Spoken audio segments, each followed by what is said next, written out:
Au combat, il y a plusieurs façons de s'en sortir. Ou tu fais alliance avec celui qui te domine, ou tu te laisses faire prisonnier, mais c'est les militaires. Ou tu te laisses faire prisonnier, ou tu te bats à mourir.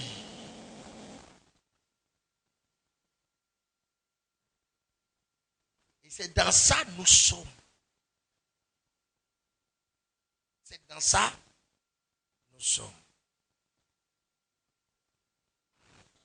Le diable est descendu avec une ardente colère. Vous savez, ce qui est haut n'aime pas le bas. C'est ce qui est bas qui aime le haut. Et on dit qu'il est descendu. Nous ici à terre, on ne cherche pas à descendre, on cherche à monter. Mais lui, il est descendu. Donc la frustration avec laquelle il est venu, et il sait qu'un jour nous on va monter. Mais lui, il ne monte plus. Il ne peut pas nous laisser tranquilles. Mais mieux que ça, il y a des origines au combat. Aujourd'hui, je vous parlerai de l'origine du combat. Pourquoi nous sommes en combat? Quelle est l'origine réelle du combat? Quelle est l'origine du combat spirituel de l'homme? La première source de notre combat spirituel, c'est que nous sommes spirituels. Notre existence n'est pas charnelle. Et ça, Michas n'est pas étranger à cette révélation. Nous sommes spirituels. L'homme a une composition tridimensionnelle.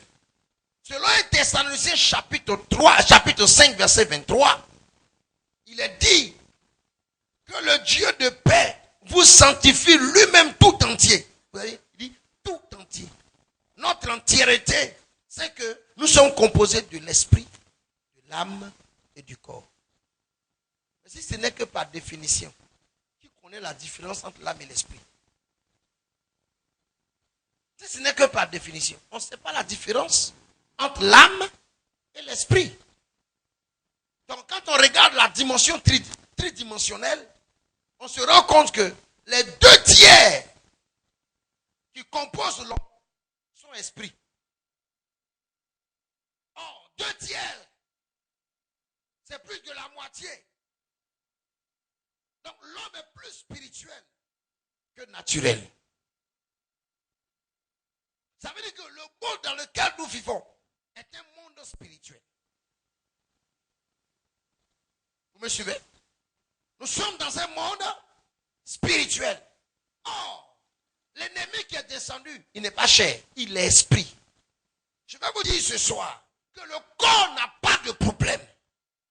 Tout ce que le corps subit, c'est pourquoi on parlera de la guérison divine le vendredi, certainement, vendredi 1er. Programme spécial. Le corps n'a pas de problème. Tout ce que le corps subit, c'est ce que l'âme et l'esprit vivent.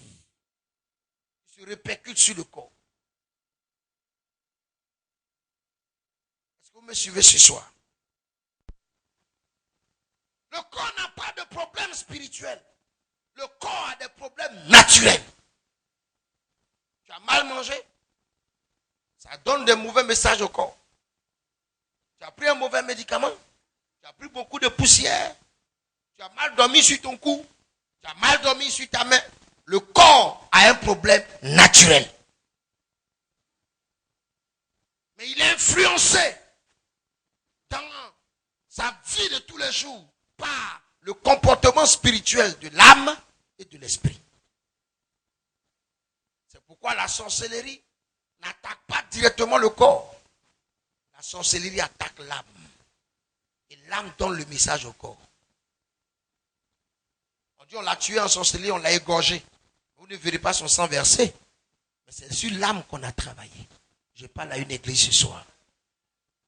Alors notre composition tridimensionnelle pousse à nous mettre dans un milieu et un milieu spirituel. Nous sommes spirituels. Tourne-toi avec quelqu'un, dis je suis un esprit. Nous sommes des esprits vivant dans des corps. Quand Dieu nous a créés, Dieu a fait de nous, selon Genèse chapitre 1, verset 26 jusqu'au verset 28. Si vous regardez bien ces 3 versets, ce qui se reproduit, ce n'est pas le corps. Parce que je parle à une église. Quand vous regardez ces 3 versets, et quand vous regardez même après le mariage entre Adam et Ève, Dieu n'a plus prononcé cette parole. Ce qui se reproduit, ce n'est pas le corps. Quand je dis tu es mon fils, ce n'est pas ta forme là. C'est l'esprit et l'âme qui sont en toi. Genèse chapitre 1, verset 26 dit quoi? Faisons l'homme selon notre image, selon notre ressemblance, afin qu'il domine sur tout ce qui a été créé. Je paraphrase pour vous. Le verset 27 dit, il est créé à l'image de Dieu. À l'image de Dieu, il est créé. Homme et femme, il est créé. Le verset 28 dit, puis Dieu dit, soyez féconds, multipliez, remplissez la terre, dominez-la, assujettissez. Tout ça, il le dit. Et c'est après, plus tard, qu'il forme le corps. Et il met l'homme dans le corps. Mais quand Adam retrouve Ève, Dieu ne leur dit plus, soyez féconds. Ce qui se multiplie, ce n'est pas le corps.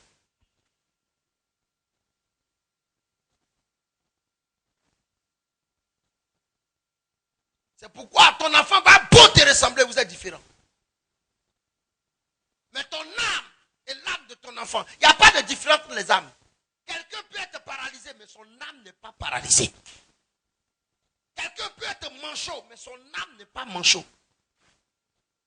Ce qui se multiplie, mes enfants, c'est notre esprit et notre âme. Ce n'est pas le corps.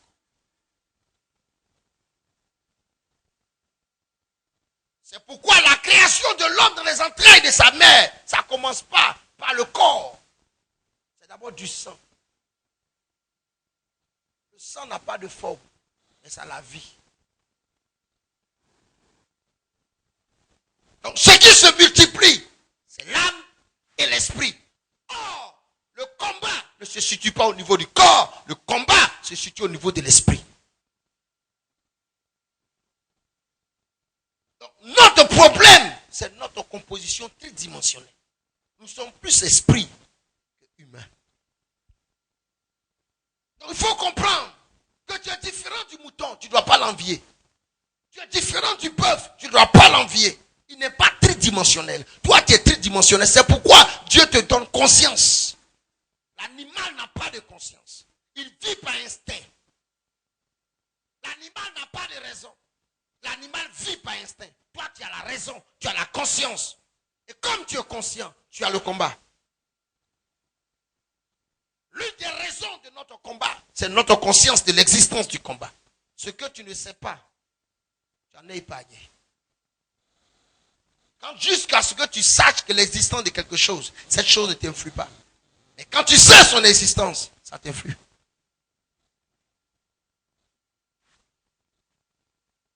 Donc, nous parlons de l'origine du combat. C'est notre composition tridimensionnelle. Et la deuxième chose, comme origine du combat, c'est le fait que tout homme qui est né sur terre est né d'une femme. À l'exception de Jésus, il n'y a pas quelqu'un sur terre. Si prophète soit-il, il a son père, il a sa mère. Mais quand vous regardez Apocalypse chapitre 12, ici vous pouvez lire à partir du verset 12 et aller jusqu'au verset 17. Précisément, lisez le verset 17. On dit, et le dragon fut irrité contre la femme. Et il s'en alla faire la guerre au reste de sa postérité. Et à ceux qui gardent les commandements de Dieu et qui ont le témoignage de Jésus. Alors là, je suis en train de situer un tout petit peu. Les fronts, l'origine du combat. Quelles sont les origines de notre combat spirituel? Le fait qu'on soit né de femme. Ça, c'est une des raisons qui fait qu'on est dans le combat. Le dragon a attaqué la femme après qu'il a échoué au ciel, le serpent. Il a échoué au ciel, il a été précipité à terre. Et il a entendu qu'il y a une femme qui va mettre au monde un enfant. Alors qu'en Genèse chapitre 3, le verset 15, il a appris que la personne qui va détruire sa tête, mâcher sa tête, écraser sa tête pour que lui blesse le talon, c'est l'enfant d'une femme. Et au moment où il descend, il entend qu'une femme est en travail, qu'elle va accoucher un fils. Donc il se précipite contre la femme pour ne pas qu'elle mette au monde l'enfant. Mais il est écrit que Dieu va donner les ailes du grand aigle à la femme. Elle va voler pour aller dans un lieu où elle sera nourrie un temps de temps, la moitié des temps, comme Daniel avait prophétisé. Je parle à une église ce soir. Et elle est là-bas. Le serpent va faire quoi? Il va lancer l'eau de sa bouche pour pouvoir engloutir la femme. Et la terre, pour les femmes qui étaient là, c'est le programme, la terre va secourir la femme. La terre ouvre sa bouche et avale l'eau que le serpent a lancée. Maintenant, comme le serpent a vu qu'il a échoué contre Dieu, il a échoué contre la femme, il va attaquer la descendance de la femme, pas la descendance de l'homme. Parce que vous êtes sûr que vous êtes l'enfant de votre mère. Mais vous n'êtes pas sûr que vous êtes l'enfant de votre père.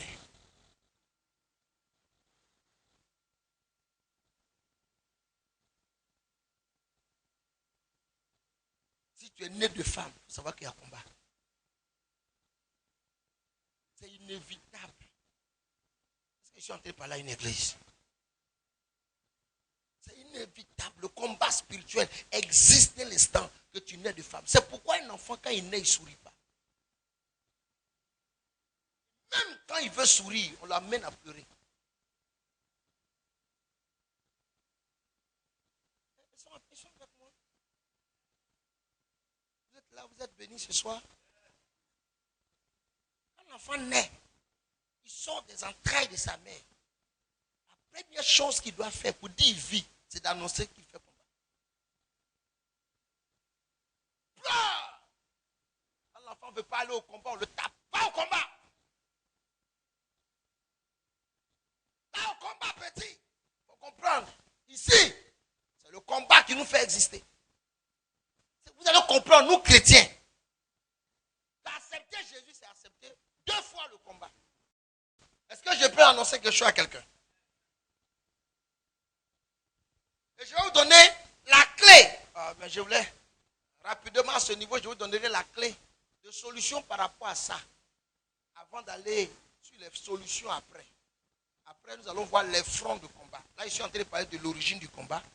On va voir après, peut-être demain, nous allons voir les différents fronts du combat. Parce qu'un bon militaire ne va pas en guerre sans connaître les fronts de guerre.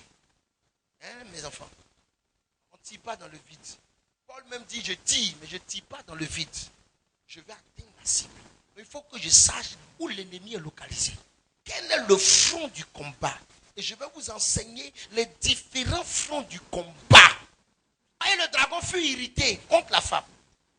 Donc, il est fâché contre Dieu. Il est fâché contre la femme. Et il s'en alla faire la guerre au reste de sa postérité. Qui au monde ici n'est pas né de femme?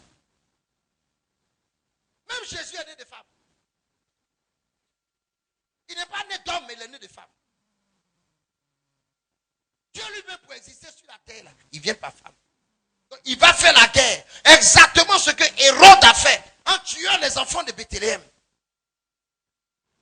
La femme n'a pas encore accouché, on l'a amenée en l'air. Mais tu tues des enfants, pourquoi? Renseigne-toi, c'est quel enfant tu vas tuer. Mais il tue tout le monde. Satan attaque tout le monde. Que tu sois païen, que tu sois chrétien. Quel est le 10 commandements? Tu as attaqué 2 fois. Tu as attaqué 2 fois. Parce que tu es né de femme. Il n'aime pas la femme. Il n'aime pas la femme. Il est en guerre avec la femme.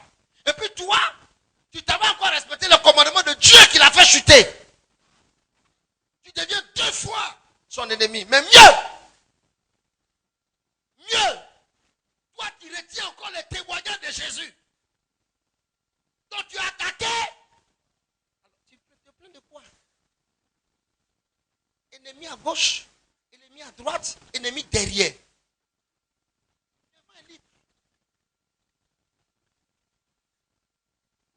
C'est ça le chrétien.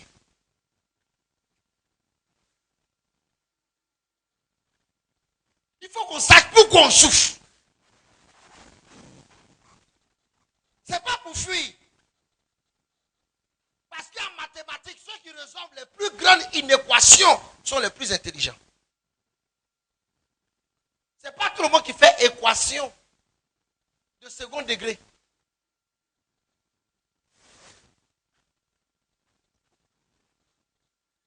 Mais celui qui fait une équation de second degré, on dit il est très intelligent. Il y a plus de pièges. Est-ce que vous êtes en train de me suivre? Donc nous chrétiens, nous devons comprendre que notre combat est à 3 dimensions. Nous sommes nés de femmes, nous sommes dans ce combat-là. Nous gardons les commandements de Dieu, nous sommes dans le combat. Satan dit pourquoi on garde? Satan dit pourquoi on est né de femmes et la femme là on est. Et troisièmement, on vient encore, on a le témoignage de Jésus. Parce que c'est Jésus qui l'a vaincu. Le verset 11 dit, ils l'ont vaincu à cause du sang de l'agneau et de la parole de leur témoignage. Nous avons les sources de notre combat. Mais encore, il y a une autre troisième source du combat spirituel. Quand Dieu maudit le serpent, en Genèse chapitre 3, vous pouvez lire à partir du verset 1 au verset 19. Quand l'homme chute par la ruse du diable, Dieu maudit le serpent qui avait été incarné. En maudissant le serpent, il dit une parole au serpent. Tu marcheras sur ton ventre. Mais mieux, tu mangeras la poussière. Et quand vous allez plus loin, dans le même livre de Genèse chapitre 3, il va dire à l'homme, tu retourneras à la poussière, car tu es poussière. Vous me suivez même. Il dit au serpent, tu mangeras la poussière. Et plus loin, il dit, homme, tu retourneras à la poussière. Parce que tu es poussière. Donc, quand on fait mathématiquement parlant, si la nourriture du diable est la poussière, et que je suis la poussière, c'est que je suis la nourriture du diable.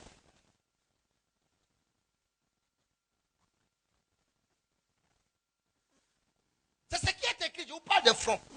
Donc, tant que le diable ne te mange pas, il n'est pas rassasié. Il va mourir.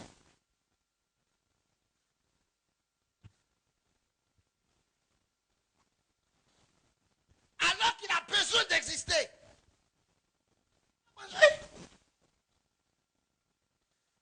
Maya Kalabota. Je parle à une église ce soir. Voici les raisons du combat spirituel. Le monsieur doit manger la poussière. Tous les jours de sa vie. Tous les jours de sa vie.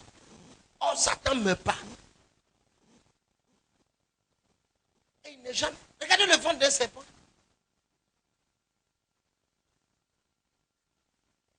Le ventre du serpent n'est pas rempli. Jamais.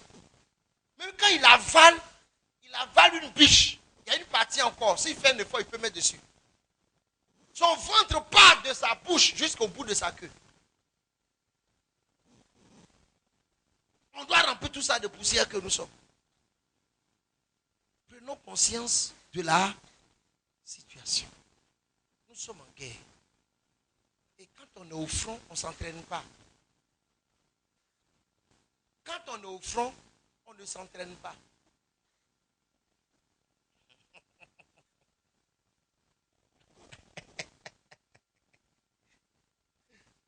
Alléluia.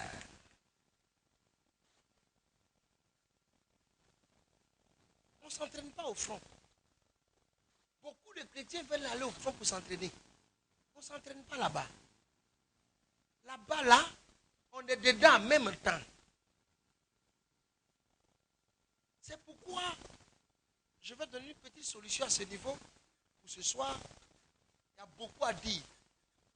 Demain, on parlera des fronts du combat. J'ai sorti 3 grands fronts. On parlera de ça demain. Mais aujourd'hui, je parle des raisons du combat. Je parle de l'origine du combat.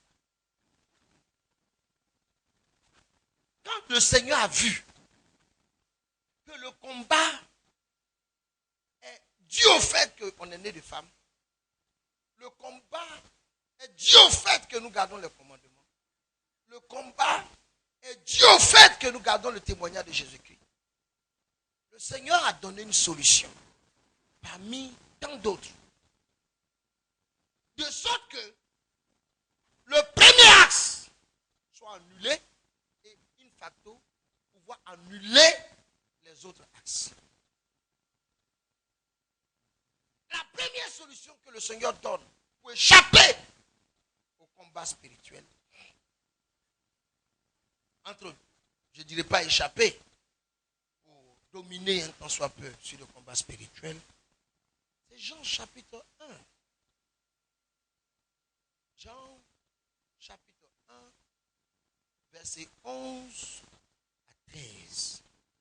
Généralement, c'est des versets qu'on ne prie même pas pour que ces versets se réalisent.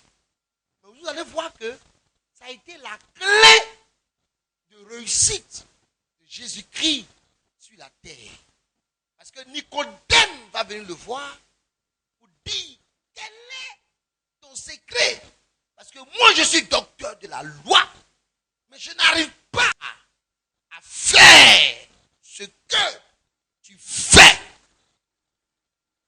Le secret, comme c'est par la naissance que nous sommes attaqués, pour que nous vainquions le combat, il faut que nous naissions. Elle est venue vers les siens. Les siens ne l'ont pas reçu.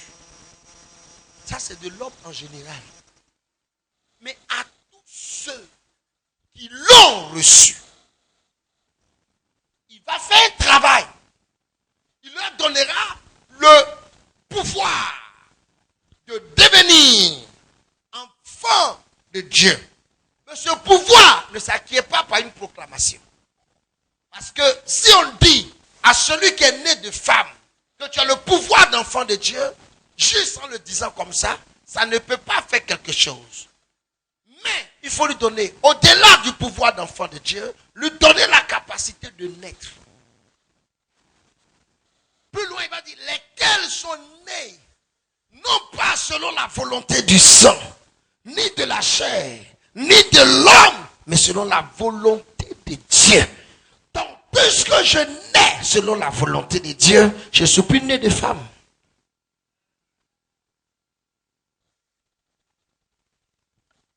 Si vous voulez vous cacher pour vaincre le combat spirituel sur terre, la première chose, c'est la naissance. Parce que la naissance fait disparaître. La naissance est précédée de la mort. Or, Satan attaque pour tuer. Quand toi tu nais en Christ, tu es mort dans le monde.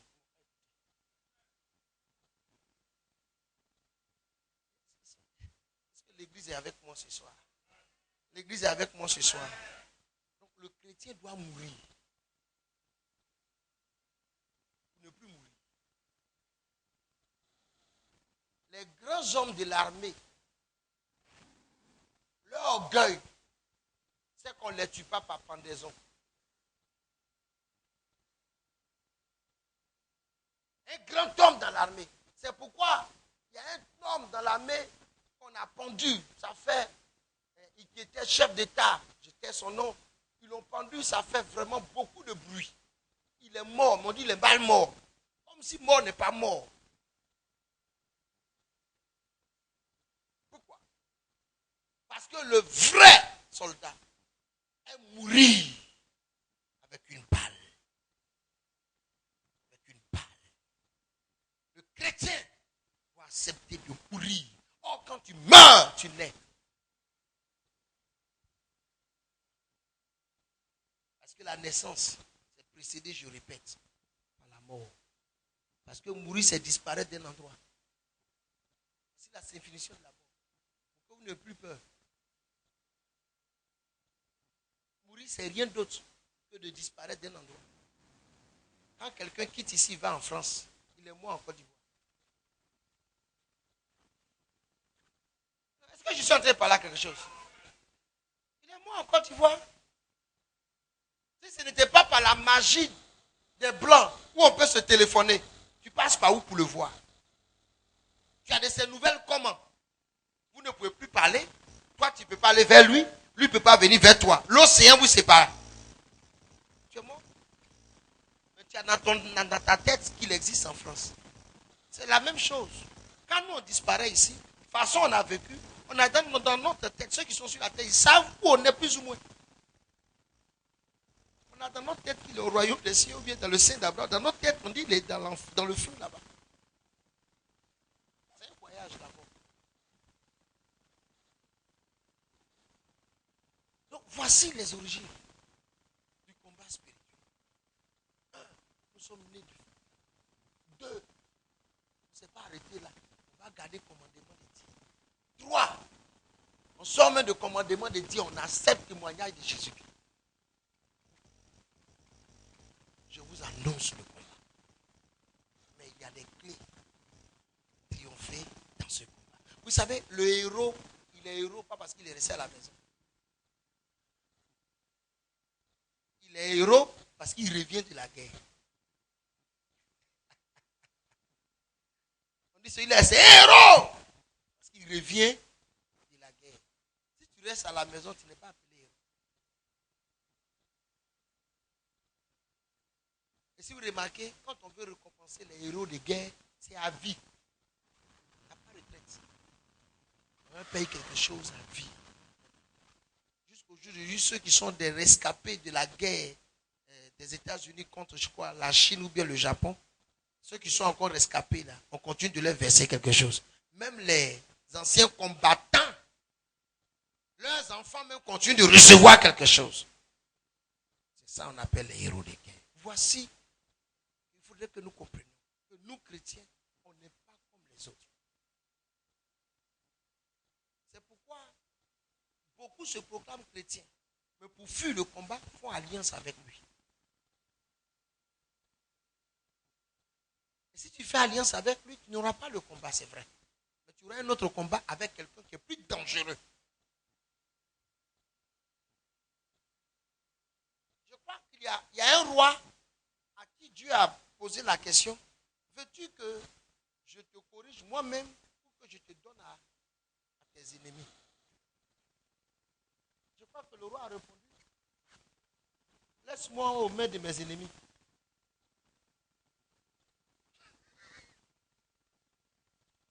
Je me rappelle bien encore de l'histoire. Je l'ai lu quelque part, il y a longtemps. On lui a posé une question, il a dit, mon ami, laisse-moi dans les mains de mes ennemis. Là-bas, on peut se toucher. Mais en tes mains, c'est dangereux de tomber sous la colère de Dieu. C'est pourquoi je préfère être dans les mains des ennemis. Eux, ils auront l'occasion de tuer mon corps. Mais ils n'ont pas l'occasion de tuer mon âme. Il dit, craignez, non pas celui qui a la capacité de seulement châtier le corps, mais craignez celui qui a la capacité de prendre le corps et l'âme. Si nous comprenons ces choses, Église, on va être tranquille, on va être calme. Mais nous avons un certain pouvoir pour dire que nous avons la domination. Nous avons la domination. Que notre séjour sur terre soit tranquille. Parce qu'on n'est plus de la terre, on est sur la terre. Donc que Satan nous laisse tranquille. Et nous avons ce pouvoir de lui dire, laisse-nous tranquilles. À moins que nous-mêmes, on n'aille pas toucher à ce qui lui appartient. Vous savez, dans un village, le sorcier, on le met un peu à l'extérieur. Et on dit aux enfants, n'allez pas vers sa case. Celui qui va vers sa case et qu'il a un problème, les parents disent, c'est bon. Je ne t'ai pas dit de ne pas aller là. Tu allais chercher quoi?